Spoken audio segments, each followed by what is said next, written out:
할렐루야. 오늘도 예배의 자리에 나오신 성도님들을 주님의 이름으로 축복하고 환영합니다. 함께 이 시간 기도하며 예배의 자리로 나가겠습니다. 함께 기도하겠습니다. 하나님, 오늘도 저희들을 지키시고 보호하시는 하나님의 손길을 경험합니다.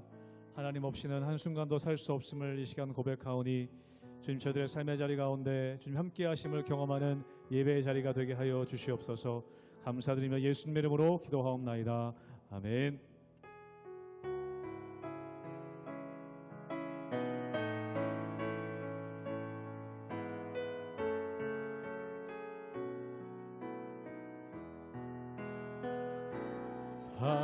하나님은 너를 지키시는 자, 너의 우편에 그늘 되시니 낮의 해와 밤의 달도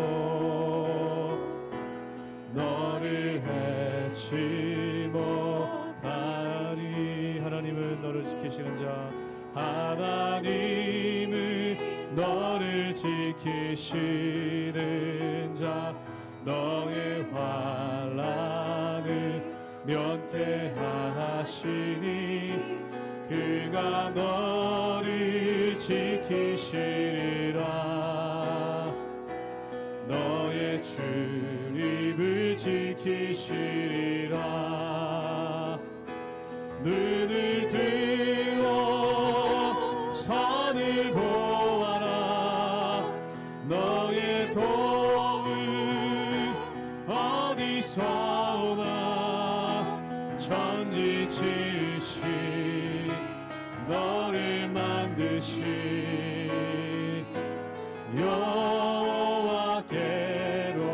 하나님은 너를 지키시는 자, 하나님은 너를 지키시는 자, 너의 우편에 그늘 되시니 낮의 해와 밤의 달도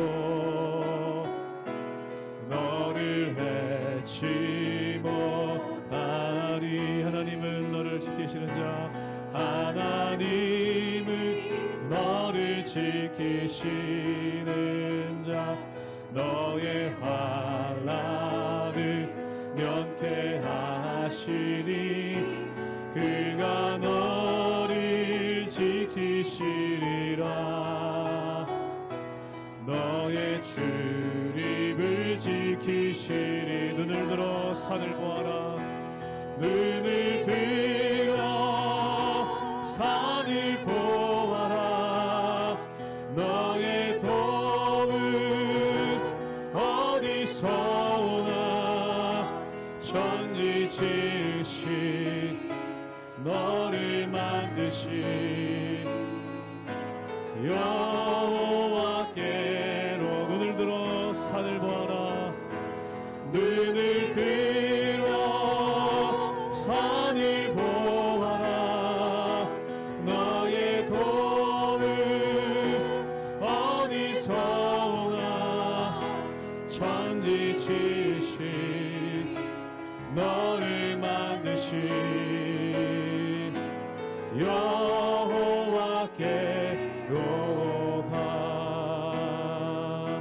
주 없이 살 수 없네.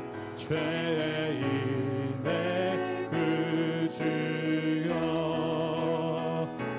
그 귀한 보배 피로 날 구속하소서.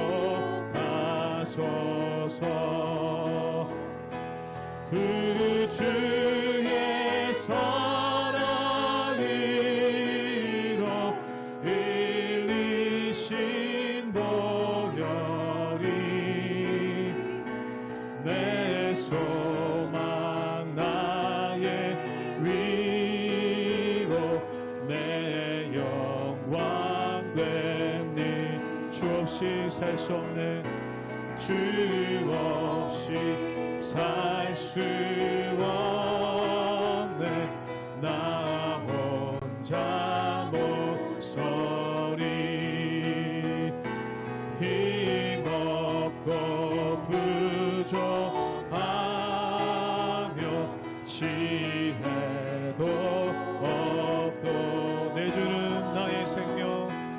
내 주는 나의 생명 또 나의 힘이라. 주님을 의지하여 지혜를 얻을. 주 없이 살 수 없네. 주 없이 살 수 없네. 세월이 흐르고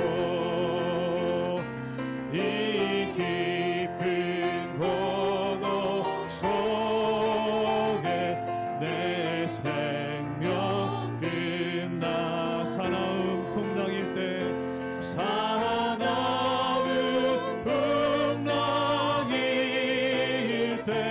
날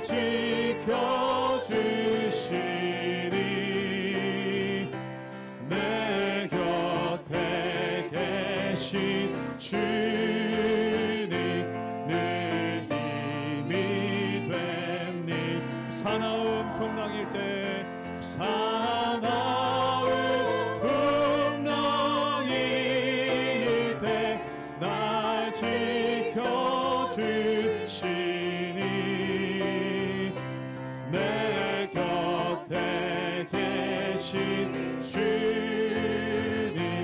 늘 힘이 됩니다.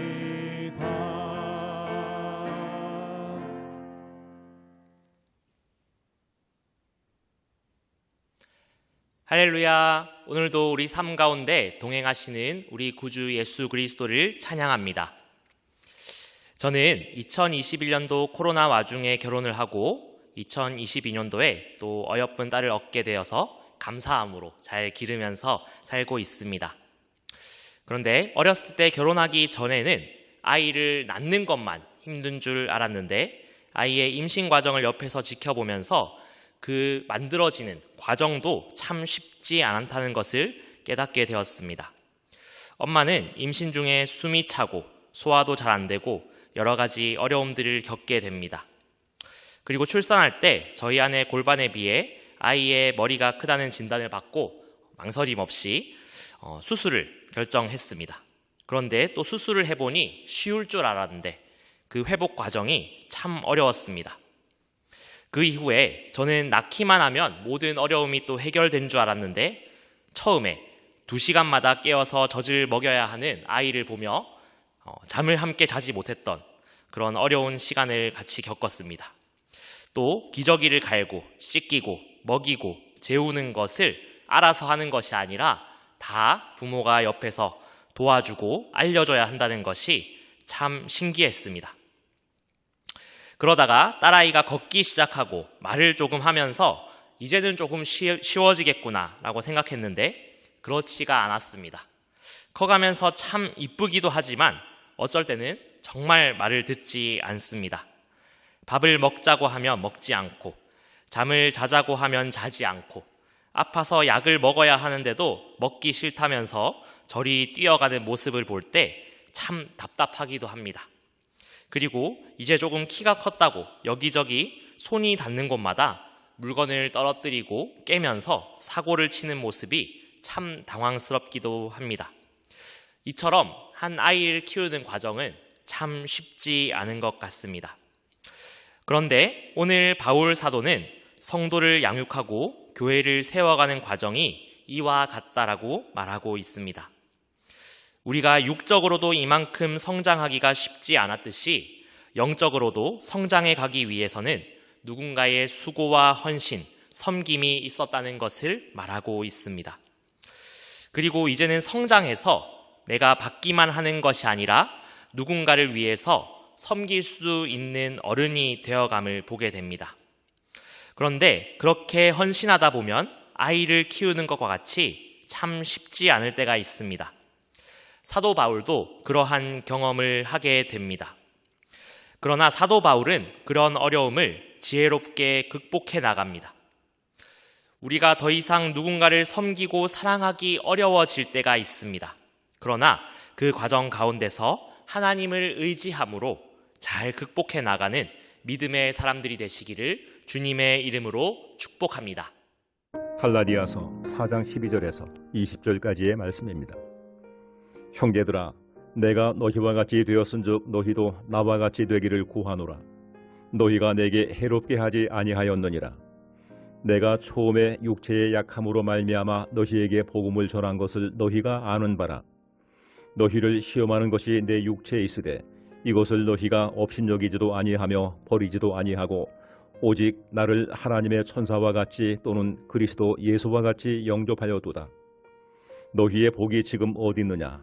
내가 너희에게 증언하노니 너희가 할 수만 있었더라면 너희의 눈이라도 빼어 나에게 주었으리라. 그런즉 내가 너희에게 참된 말을 함으로 원수가 되었느냐? 그들이 너희에게 대하여 열심내는 것은 좋은 뜻이 아니요 오직 너희를 이간시켜 너희로 그들에게 대하여 열심을 내게 하려 함이라. 좋은 일에 대하여 열심으로 사모함을 받음은 내가 너희를 대하였을 때뿐 아니라 언제든지 좋으니라. 나의 자녀들아, 너희 속에 그리스도의 형상을 이루기까지 다시 너희를 위하여 해산하는 수고를 하노니 내가 이제라도 너희와 함께 있어 내 언성을 높이려 함은 너희에 대하여 의혹이 있음이라. 오늘의 본문 가운데 사도 바울은 자신이 어려움 가운데서도 갈라디아 성도들을 양육했음을 고백합니다. 바울이 13절에서 말하는 육체의 약함은 고린도후서 12장 7절에 나오는 육체의 가시와도 같은 것으로 보고 있습니다. 어떤 학자들은 안질, 어떤 학자들은 피부병, 어떤 학자들은 간질이나 또는 말라리아와 같이 다양한 병명들을 이야기하기도 하지만 정확히 무엇인지는 알 수 없습니다. 그러나 바울 외에 다른 사람들도 분명히 인지할 수 있을 정도로 눈에 보이는 결격 사유가 있었던 것만큼은 확실한 것 같습니다. 그리고 사도 바울은 유려한 서신서의 글솜씨와는 달리 사람들을 직접 대해서 말하는 것에는 어려움이 있었던 것으로 보입니다. 고린도후서 10장 10절의 말씀을 보면 이렇게 나오고 있습니다. 그들의 말이 그의 편지들은 무게가 있고 힘이 있으나 그가 몸으로 대할 때는 약하고 그 말도 시원하지 않다 하니. 사도 바울은 어려움이 있었습니다. 자신의 몸에 연약함이 있었고 또 자신이 말하는 것에 대해서 여러 가지 컴플렉스도 있었던 것 같습니다. 그런데 사도 바울은 이러한 자신의 환경적 어려움에도 불구하고 예수 그리스도의 복음을 전하고 교회를 세워야겠다는 분명한 목적을 가지고 갈라디아 교회를 세워나갑니다. 부모가 자녀를 키워야 하는데 자신에게 조금 장애가 있더라도 또 조금 문제가 있더라도 그것을 핑계로 자녀를 대충 키우지는 않습니다. 그것과 같이 바울은 자신의 부족함에도 불구하고 자신에게 주어진 것을 가지고 최선을 다해서 갈라디아 교회를 양육했던 것입니다.